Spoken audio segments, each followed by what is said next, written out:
Englantilainen teologi David Noakes, joka yhdessä Clifford Hillin kanssa on kirjoittanut erinomaisen kirjan Blessing the Church. Ilmestynyt juuri viime vuoden lopulla.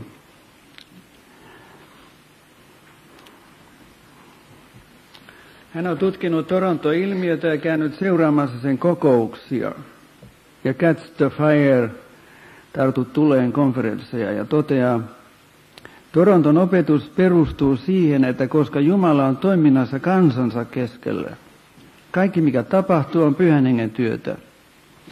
Ja silloin saatana voidaan olettaa pysyvän poissa.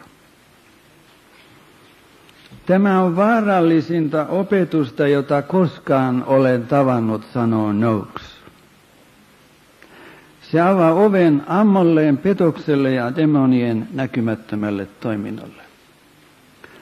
Sellaisen olettamuksen tekeminen merkitsee totaalista luopumista kristillisen johtajuuden tärkeimmästä vastuusta. Raamatun varoitukset petoksesta on täydellisesti jätetty huomiotta. Sellainen opetus ei piittaa kirjoituksien käskyistä punnita ja testata jokainen hengellisen aktiivisuuden ilmaus ja arvioida, onko alkuperä todella Jumalasta.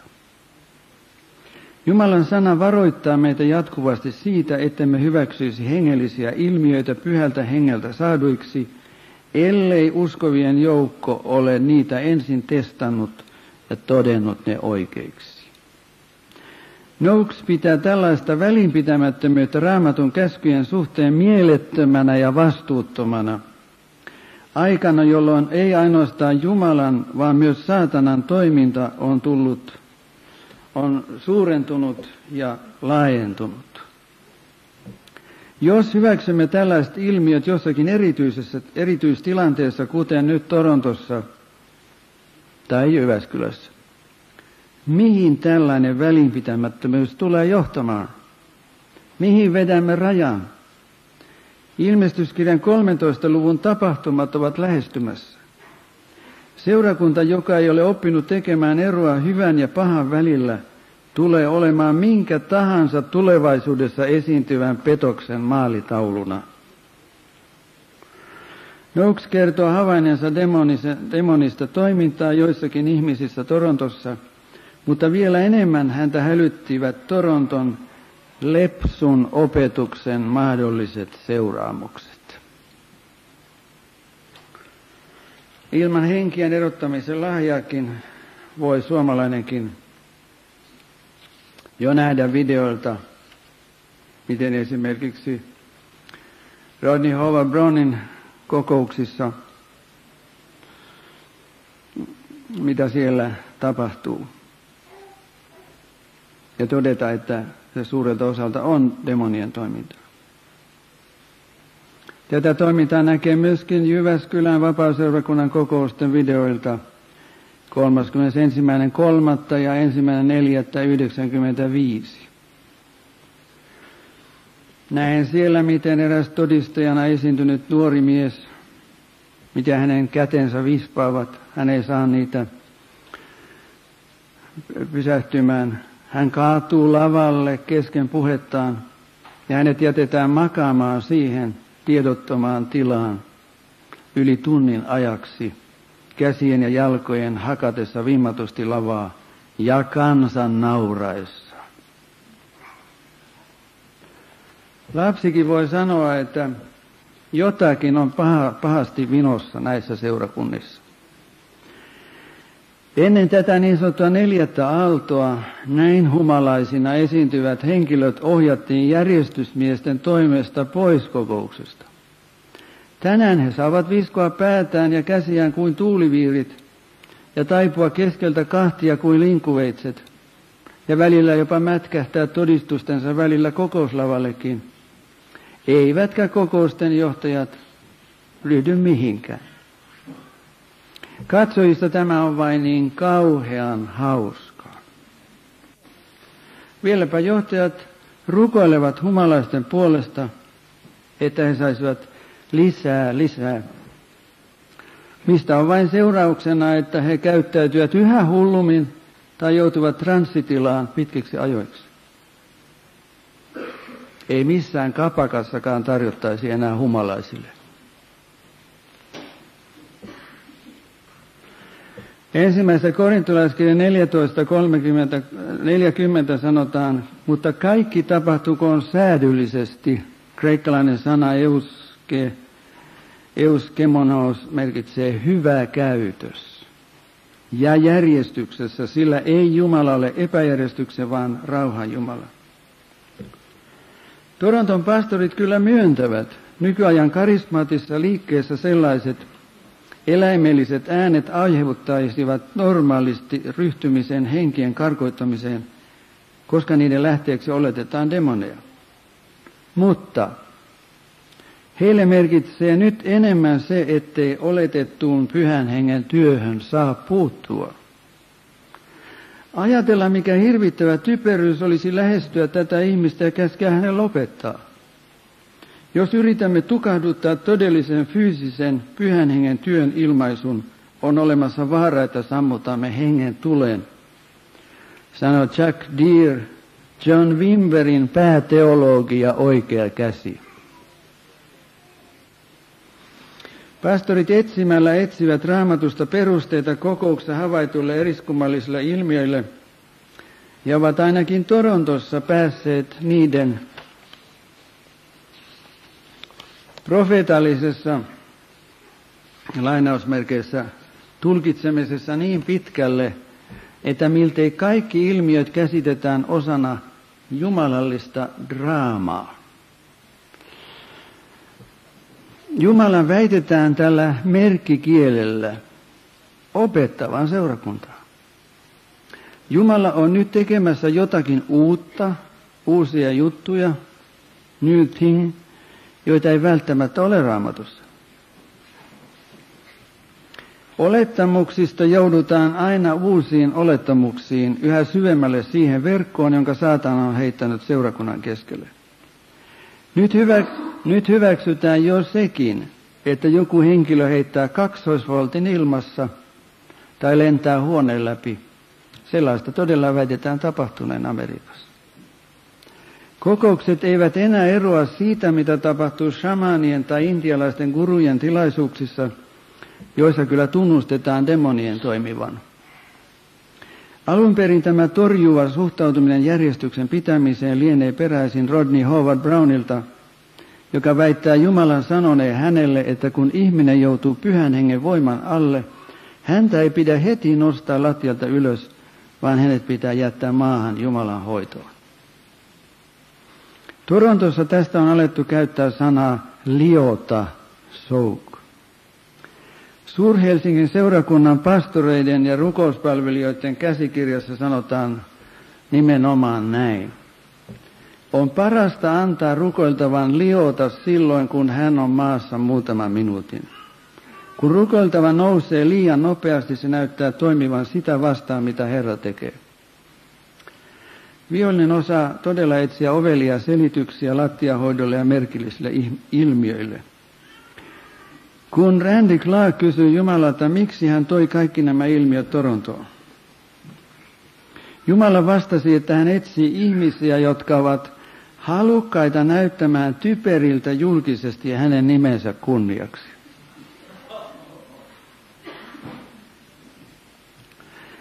Jumala tahtoo tietää, kuka hänen omiensa joukosta on valmis esiintymään hulluna hänen kunniakseen. Todetaan mainitussa käsikirjassa. Valmis esiintymään hulluna, kaakattamalla kuin kana, ulvomalla kuin susi, karjumalla kuin leijona, katkaisemalla saarna hysteerisellä naurulla ja heittelemällä ehtoollisleipiä ehtoollisen aikana. Tämäkö on muka se tapa, jolla Jumala testaa meitä, olemmeko valmiita esiintymään hulluina hänen kunniakseen? Eikö muka sana missään anna ohjeita tällaisten ilmiöiden kieltämiselle?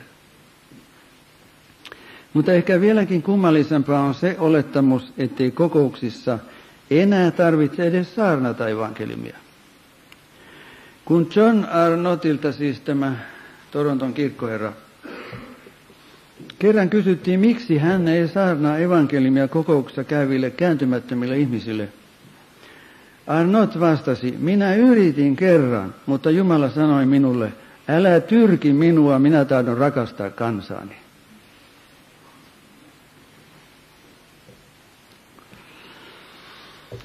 Niinpä Arnott onkin ruvennut puhumaan paatista, eli juhlasta, johon Jumala kutsuu meitä. Hän puhuu myös romanssista Jumalan ja ihmisen välillä, joka nyt on käynnissä. Jumala leikkii lastensa kanssa lattialla. Jyväskylän vapaa-seurakunnasta olen saanut seuraavan kommentin eräältä naiselta. Siinä me olimme vain isä ja minä, ja me leikimme. Sydämessäni koin, miten minä siinä pyöritin kuin hyppynarua isän kanssa, ja enkelit hyppivät narua meidän kanssamme. Kovin herttaista. Mutta onko tämä meidän Herramme, pyhä ja vanhurskas Jumala, tällainen? Rodney Howard Brownilta on peräisin ajatus, että mitä vähemmän saarnaan, sitä hauskempaa ihmisillä on. Niinpä hän ei ole viime aikana viitsinyt saarnata enää lainkaan. Singaporen suurkokouksissa viime vuonna paikallisella stadionilla, jossa oli 30 000 henkeä, hän antoi vain vaimonsa kertoa tunnin ajan omista kokemuksistaan. Siinä kaikki. Meilläkin vierailleet Toronton pastorit eivät oikeastaan saarnaa ristin evankeliumia, vaan kertovat kokemuksiaan ja korkeintaan mitä Raamattu sanoo voiman saamisesta ja odottavat vain, että pian päästäisiin rukouspalveluun.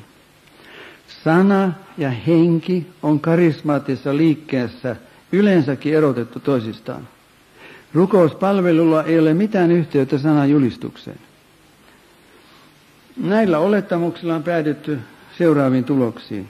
Ensiksi, Jumalan sanan arvovaltaa on merkittävästi alennettu. Sitä ei joko saarnata ollenkaan, tai se on vain välttämättömänä pahana. Siitä luetaan siteeksi pari jaetta. Toiseksi, kaikki mitä kokouksissa ilmenee, katsotaan Jumalan työksi, olipa se miten eläimellistä, hullua tai vahingollista tahansa. Raamatun käskyille järjestyksen pitämisestä, hyvästä käytöksestä ja itse hillinnästä annetaan palttua. Ihmiset saavat tehdä mitä ikinä haluavat. Tämä on hauskanpidon aikaa. Tällaista ei sallittaisi maallisissa huvitilaisuuksissa. Sanottaisiinko niissä heti ovella, että tehkää mitä ikinä te haluatte tässä tilaisuudessa. Kyllä poliisit veisivät veksi semmoisen miehen. Kolmanneksi, kääntymättömien ihmisten evankelioiminen on miltei täydellisesti hylätty. Arnott on siis samaa mieltä kuin Rodney Howard Brown, joka sanoo, minä olen mieluummin kirkossa, jossa perkele ja liha toimivat, kuin kirkossa, jossa ei mitään tapahdu. Älkää olko huolissanne siitä. Ja jos perkele ilmentää itseään, älkää olko huolissanne siitäkään. Iloitkaa, että viimeinkin jotakin tapahtuu.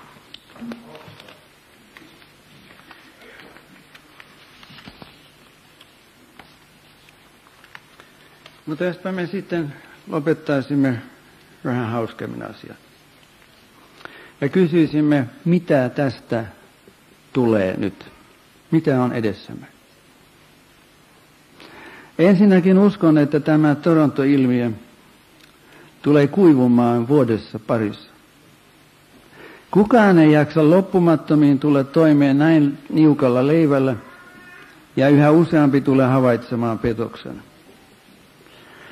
Colin Dye ja muut meillä vierailleet englantilaiset pastorit ovat kertoneet vain siitä, kuinka monta uutta seurakuntaa milloinkin on istutettu Englannin maaperään.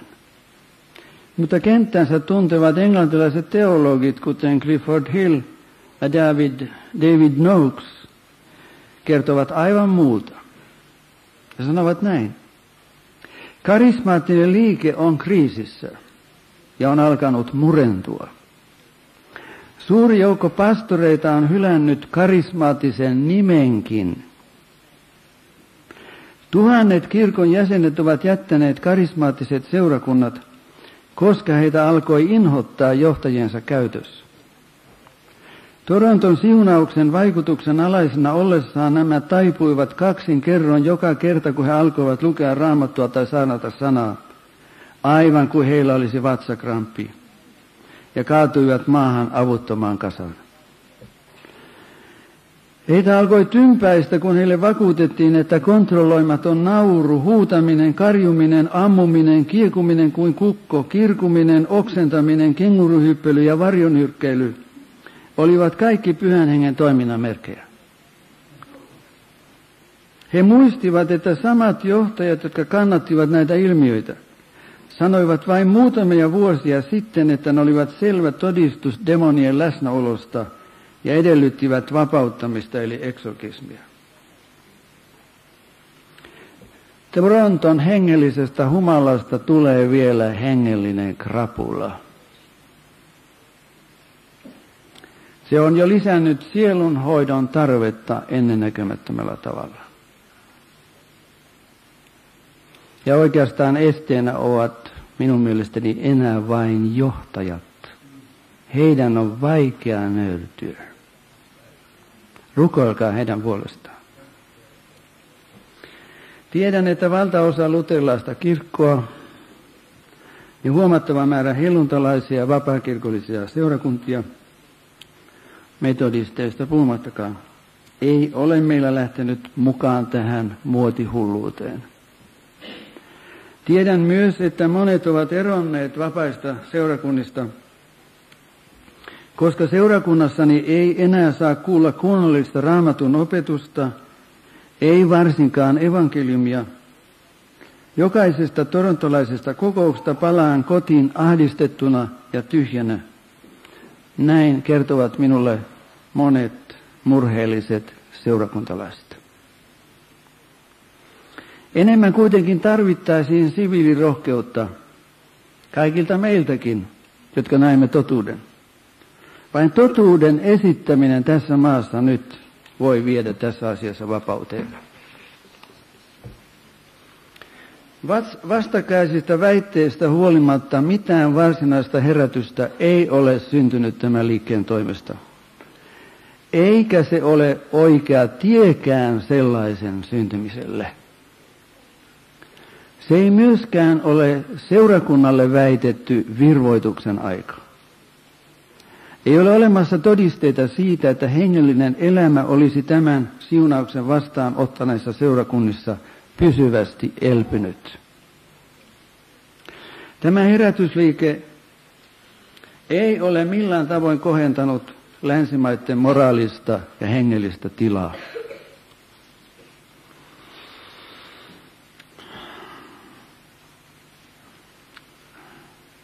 Seurakunnissa Toronto on vain kaventanut Kristuksen asemaa ruumiin päänä. Teoksessani esittämäni kritiikki ei merkitse sitä, etten uskoisi tulevaan herätykseen. En vain usko sen tulevan näissä puitteissa.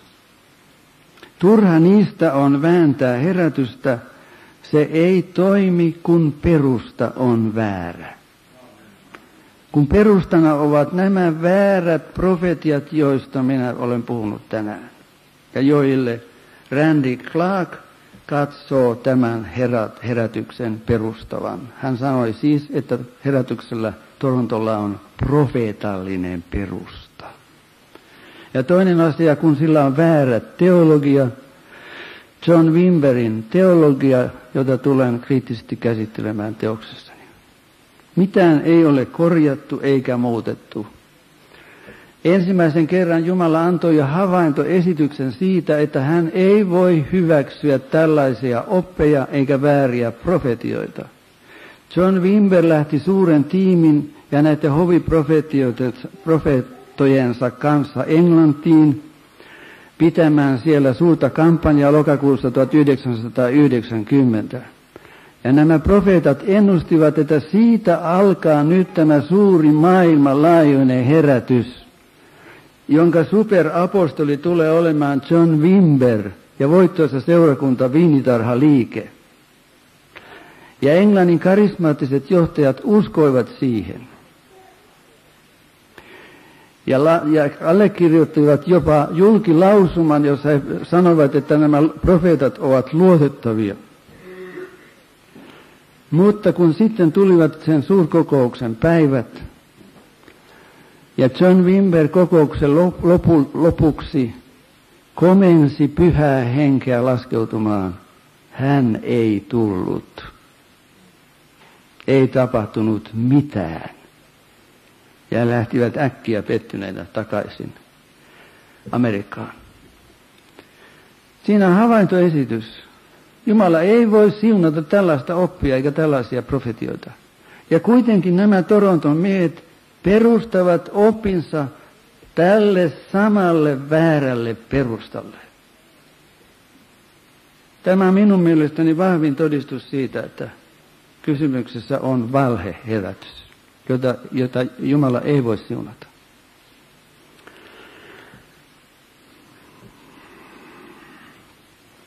Jos me haluamme oman herätyksemme, ja varmasti haluamme, meidän olisi tässä maassa hylättävä kaikki sidonnaisuus tähän liikkeeseen. Karismaattinen liike siinä merkityksessä, yleisessä merkityksessä, jossa sitä kirjassani käytän, ei voi enää tällaisena täyttää niitä päämääriä, joita Jumalalla on seurakuntaansa varten. Sen olisi tunnustettava virheelliseksi kaikki nämä opit ja menettelytavat ja käytännöt, joita varsinkin John Wimber on sinne heittänyt.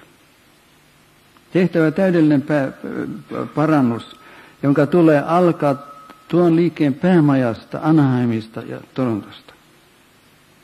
Ellei näin tapahdu, ja johtajien fanaattisuuden tähden se tuntuu tällä hetkellä mahdottomalta. Suomalaisten olisi erottava tästä liikkeestä selvästi. Mikään pintapuolinen parannus ei meillekään riitä, vaan nyt tarvitaan radikaali kääntyminen pois maailmasta ja huutaminen Jumalan puoleen. Ja lopetettava tämä pyhän hengen komenteleminen lisää. Meidän maassamme tässä Suomen Sionissa tarvittaisiin uusi uskonpuhdistus. Meillä on jo kaikki Kristuksessa, mutta me olemme kääntyneet pois hänestä, itsestään. Raamattu olisi nyt ennallistettava, pantava sille paikalle, missä se ennen oli, eikä seurakuntaa. Keskuspaikalle kirkossa, ja sitä olisi alettava vakavasti opiskella. Jos näin ei tapahdu, siitä tulee olemaan vakavia seurauksia länsimaisessa kirkossa ja länsimaissa yleensä. Nyt olisi herätyksen aika Suomessakin. Kaikki menee päin, mutta seurakunta ei saisi mennä. Ajaa niin ojassa kuin nyt tapahtuu. Tutkijoiden mielestä karismaattinen liike tulee ilman totista parannusta tulee jakautumaan yhä pienempiin ryhmiin. Näin on jo meilläkin alkanut tapahtua. Tällainen kehitys ei hyödytä ketään. Se tulee johtamaan joko epäraamatullisiin kultteihin tai paluuseen perinteisiin kirkkoihin. Torontoliikkeen nousu ei tietenkään merkitse, että kaikkivaltiaan suunnitelma ihmiskunnan suhteen olisi muuttunut. Voi ehkä näyttää siltä, että tämä ilmiö olisi saanut vähäksi aikaa estettyä Jumalan työn. Itse kuitenkin uskon, että sekin on kuulunut Jumalan suunnitelmiin laajassa mittakaavassa. Suurin läksy, minkä Jumala on minulle koskaan antanut, on se, että hän on kaikkivaltias. Tämäkin ilmiö on nähtävä Jumalan kasvatustyönä. David Wilkerson sanoi oikein viimeisessä Airut-lehdessä. Olisiko minun uskottava, että Jumala jättää seurakuntansa alttiiksi voimakkaalle ihmeitä tekevälle paholaiselle, mutta jättää meidät ilman omia voimakkaita yliluonnollisia aseita? Ei, niin hän ei todellakaan tee. Hän on jo suunnittelemassa herätystä. Hän ponnistelee aina sielujen voittamiseksi Kristukselle Golgatan perustalla. Minun isäni tekee yhäti työtä ja minä myös teen työtä. Mutta niin voi kyllä käydä, että jos karismaatisissa seurakunnissa ei tapahdu parannusta, eikä radikaalia uudistusta länsimaisissa kirkoissa, Jumala voi työntää lampun jalan pois paikaltaan. Se merkitsee sitä, että Jumala kulkee tämän kirkon tai seurakunnan ohi ja tuo ihmisille pelastuksen muita teitä. Olen vapaakirkon suhteen erityisen huolestunut ja pyydän rukoilemaan sen puolesta. Clifford Hillin mielestä, tämän englantilaisen teologin mielestä, voi jopa tapahtua niin, että Jumala sallii länsimaisen kirkon jakaantua ja muuttua luopiokirkoksi. Sen tilalle Jumala nostaa idän ja etelän köyhissä kehitysmaissa elävän Kristuksen kirkon palvelijakseen, viemään pelastuksen sanomaa maailmalle, myös lännelle. Tämä sopii yhteen Jumalan Raamatussa ilmoittaman menettelytavan kanssa. Jos vielä palaan tuohon Regan Smithin näkyyn, jonka varmasti useimmat teistä tuntevat, niin siinähän on seuraava aikataulu. Jumalan tuomion pilvi, happopilvi käy seurakunnan yli, kunnes pahuus voimallisesti poistetaan siitä. Vasta pilven tehtyä työnsä seurakunta puhdistuu niin, että se voi vastaanottaa Jumalan läsnäolon pilven. Tämän toisen pilven tulemisen aika ei ole kuitenkaan vielä. Tämä pilvi saa aikaan syvempää puhdistumista ja paljon kaivatun herätyksen. Kaikki toiveet välittömästä herätyksestä ovat kuitenkin ennenaikaisia. Torontolaisten olisi syytä lukea myös rakastamansa Joelin kirjan toisen luvun jakeet 12-18. Siinähän kuvataan oikean Jumalan antama herätyksen valmistusvaihe, pyhä paasto, kaikesta sydämestä lähtevä parannus ja avun huuto. Ensimmäisenä itkevät papit ja sitten koko seurakunta. Tätä itkua Jumala nyt odottaa, ei naurua. Toista helluntaita ja uutta viiniä, jota nyt mainostetaan, ei ole olemassakaan. Se on valhe. Herran totisille seuraajille riittää yksi ja ainoa helluntai Jerusalemissa 2000 vuotta sitten tapahtunut. Me saamme uudelleen ja uudelleen täyttyä pyhällä hengellä. Vuonna 1959 kirjoitin teoksen Takaisin helluntaihin. Nimi on sanomani tänäänkin. Meidän on palattava alkuperäiseen raamatulliseen helluntain hengellä täyttymiseen ja armolahjojen omistamiseen, eikä haikailtava jotakin toista helluntaita, joka ei tulekaan. Pyhä henki on voimallinen tänäänkin antamaan meille Kristuksen sanomattomasta rikkaudesta voiman, joka täyttää kaikki meidän tarpeemme päivittäin. Sen suurempaa voitelua ei kukaan voi saada. Älkäämme uskoko valheisiin. Saatana tarjoaa aina suurempaa ja suurempaa voimaa ja voitelua, mutta viekin psyykkisen voiman alueelle. Sillä muutahan se ei voikaan. Risti on ovi helluntain voimaan. Ei mikään muu. Evankeliumin julistukseen kuuluvat kyllä ihmeet ja merkit, mutta ei ole oikeita merkkejä ilman oikeaa ristin julistusta. Se olisi nyt löydettävä. Mistä saamme ristin voimallisen saarnan takaisin seurakuntiimme ja elämäämme? Rukous alttarilta. Polvitietä kulkiessamme Pyhä Henki avaa sen sanasta, Kristuksesta, Ilman sitä saamme turhaan odottaa Jumalan ihmeitä. Jumala vahvistaa sanan, evankeliumin saarnan, sitä seuraavien merkkien kautta. Me tarvitsemme jälleen herätyssaarnaajia. Minun nuoruudessani 40 vuotta sitten, jolloin tulin uskoon, aina oli herätyskokouksia. Mutta nyt ne on hävinneet. Tilalla ovat rock-konsertit. Rukoilkaa herätyssaarnaajia, tulisia miehiä, jotka lähtevät rukouskammioistaan, sydän täynnä Jumalan rakkautta kuolemattomia sieluja kohtaan. Me tarvitsemme herätyskokouksia Jonni Joutavien konserttien ja juttujen kertomisen tilalle. Me tarvitsemme rukouskokouksia, jossa itketään ja sydän murtuneena huudetaan avuksi Herraa. Toronto on tappanut seurakunnan aidon rukouselämän, hukuttanut sen pinnalliseen iloitteluun. Vetoan paimenin oikean ja riittävän raamatun opiskelun aikaansaamiseksi jokaiseen seurakuntaan. Nimenomaan olisi tutustuttava Uuden testamentin eskatologiaan. Selvitettävä, mitä Raamattu sanoo Jeesuksen Kristuksen näkyvästä ruumiillisesta ilmestymisestä koko maailmalle, jonka Toronto tahtoo meiltä viedä. Se ei nimittäin usko ollenkaan ylöstempaukseen.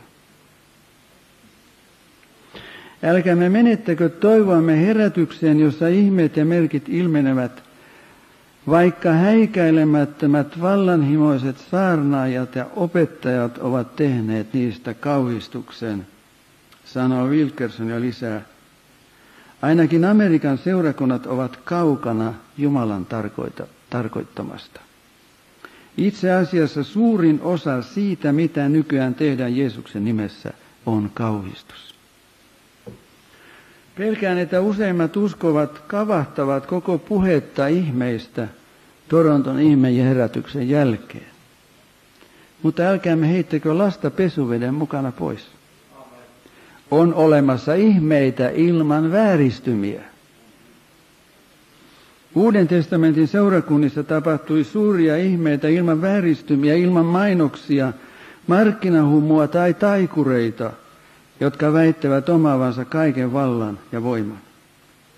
Jeesus Kristus on sama eilen, tänään ja iankaikkisesti. Wilkerson siteeraa häntä vieläkin.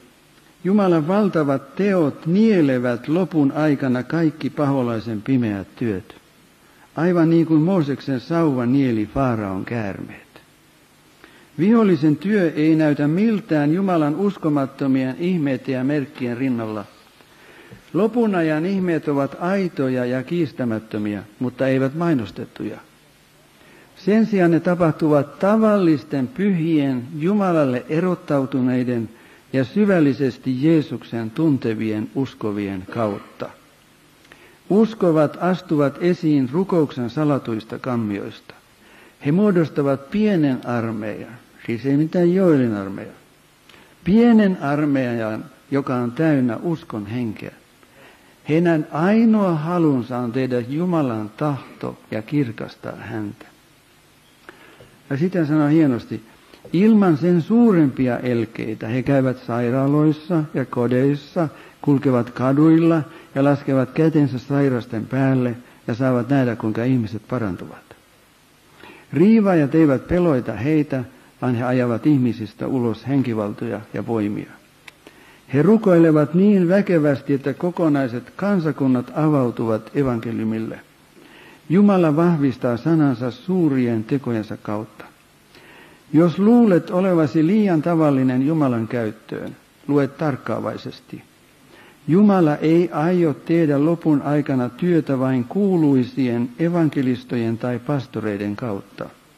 Eivät he yksin kykene suoriutumaan Jumalan hengen suuresta liikehdinnästä. Jumala tarvitsee jokaisen kotirouvan, nuoren ja vanhuksen. Hän tarvitsee jokaisen, joka häntä rakastaa, voidakseen toteuttaa valtavan työnsä.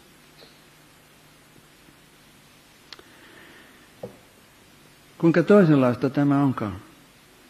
kuin Toronton ylväs julistus tai uskonsanan liikkeen opit. Meidät pienet maan matoset Herra valitsi omakseen. Meidät, jotka emme mitään ole, että hän tulisi kirkastetuksi. Jumala käyttää nollia. Viimeinen herätys tulee olemaan täysin toisenlainen kuin Toronton valheherätys, joka oli ihmisen jumalallistamista. Ja sinä olet yksi heistä. Kutsun sinua tänään tähän ryysyläisten armeijaan, tähän reppanoiden joukkoon, joka nousee pian maailman ihmeellisimmän herätyksen toimittajaksi. Jumala on ikävystynyt seurakuntaansa. Kuka niin sanoo?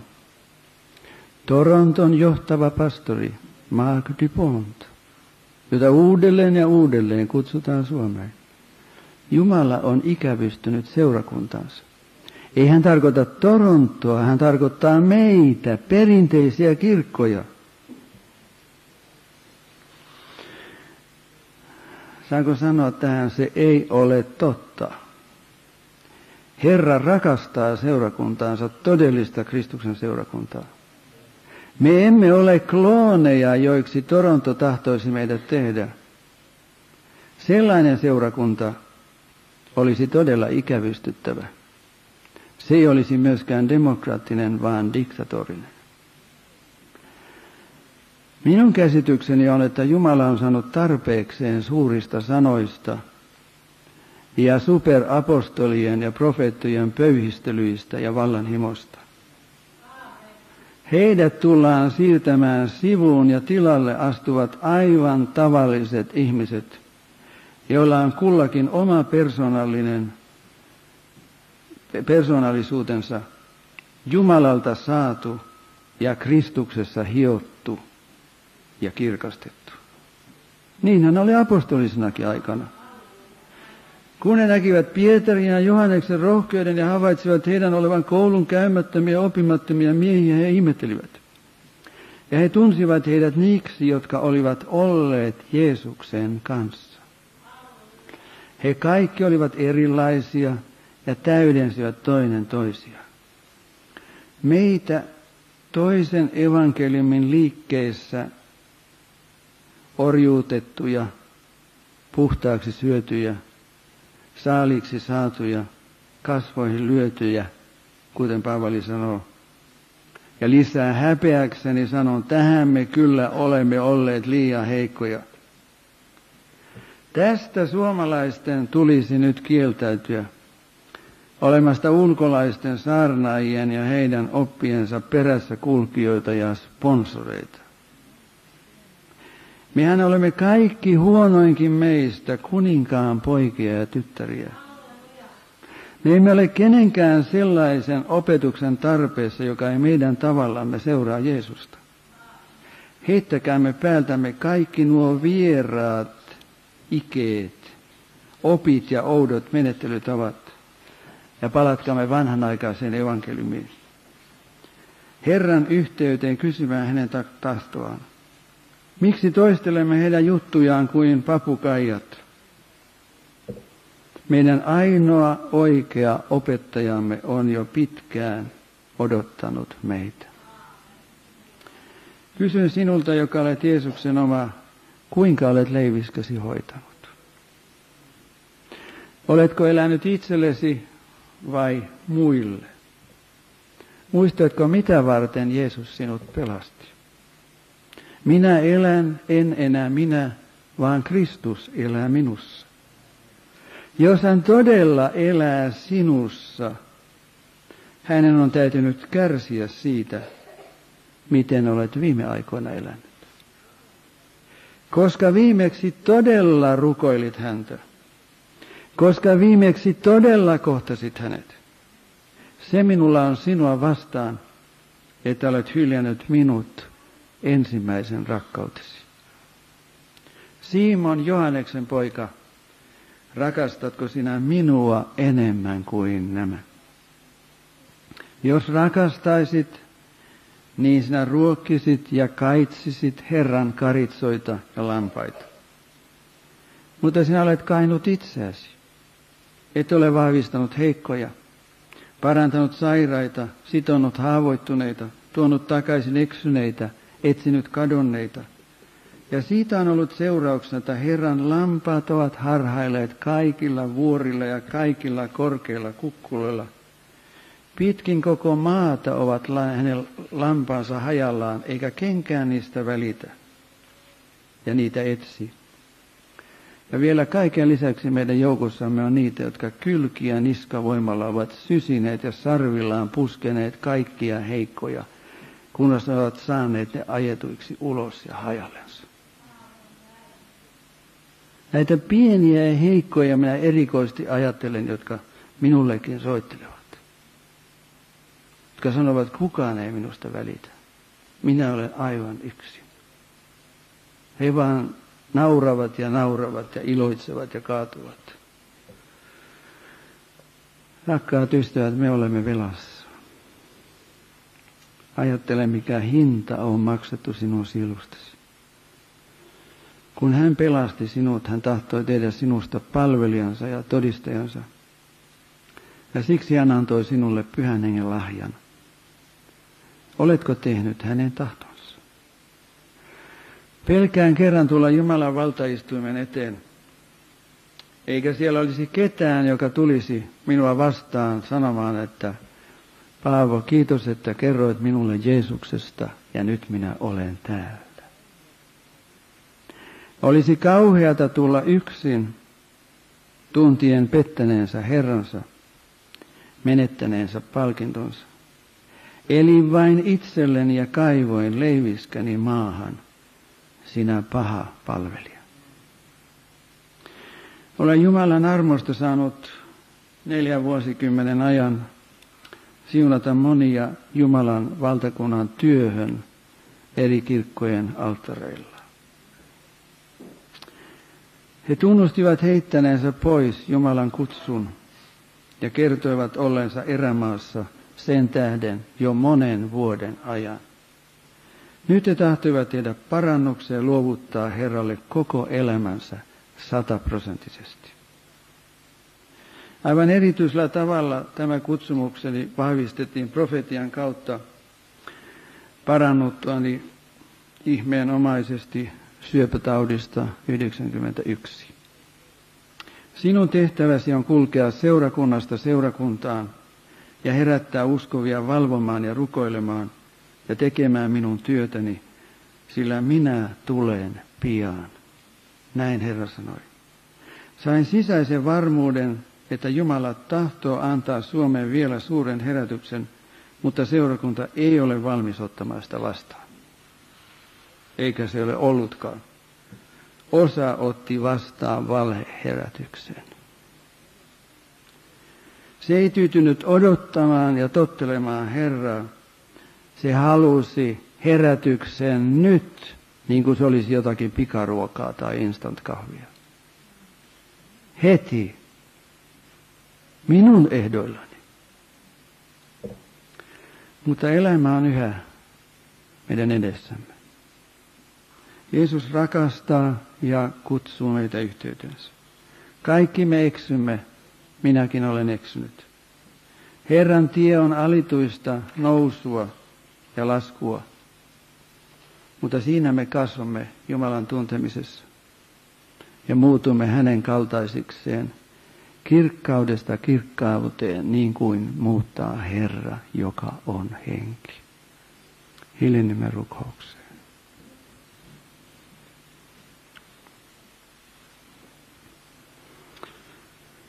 Herra, me kiitämme ja ylistämme sinua tänään sinun uskollisuudestasi ja sinun pitkämielisyydestäsi meitä ja meidän kansamme kohtaan. Herra, sinun on täytynyt valtavasti kärsiä tästä valheherätyksestä, meidän typeryydestämme, meidän iloittelustamme ja siitä, että me aina etsimme helpompia teitä ja kokemuksia ja nautintoa. Emmekä sinua itseäsi, Jeesus, joka meidän edestämme olet kuollut ja ylösnoussut. Kiitos Herra, että sinä lupauksesi mukaan olet joka päivä meidän kanssamme. Herra Jeesus, anna tänä hetkenä kaikki meidän syntimme anteeksi. Jeesuksen nimessä ja veressä usko kaikki syntisi anteeksi. Kiitos Herra rakkaudestasi. Ota meidät tänä päivänä, jotka haluamme sinua totella ja palvella. Ota meidät kokonaan omaksesi ja lähetä meidät valtakuntasi työhön, sille paikalle ja siihen tehtävään, johon olet meidät kutsunut ja valinnut. Anna meille siihen armoa ja voimaa. Täytä meidät hengelläsi ja anna meille sinun armolahjojasi.